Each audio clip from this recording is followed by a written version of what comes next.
In my former life, I was a school principal and I did my doctorate in educational psychology.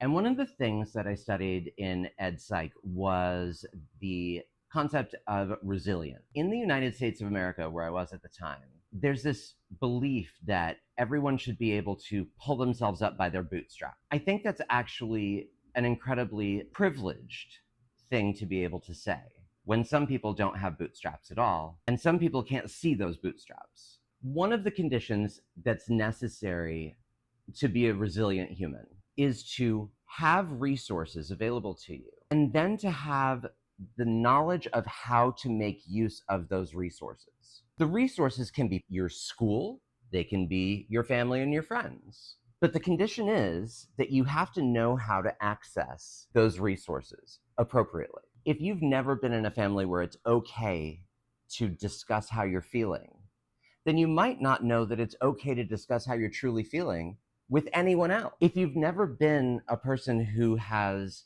had to research and investigate things, then you might not know how to research and investigate helps and supports that might be available. If you've always been told, whether explicitly or implicitly, that you are the problem, then you might not ever believe that there is a solution that you could find, especially if you espouse a I am who I am and I can't change mindset. You have to actually believe that change can happen. And sometimes people's lives are so terrible, so full of misery and abuse and neglect, that they don't actually understand that there is the possibility for change.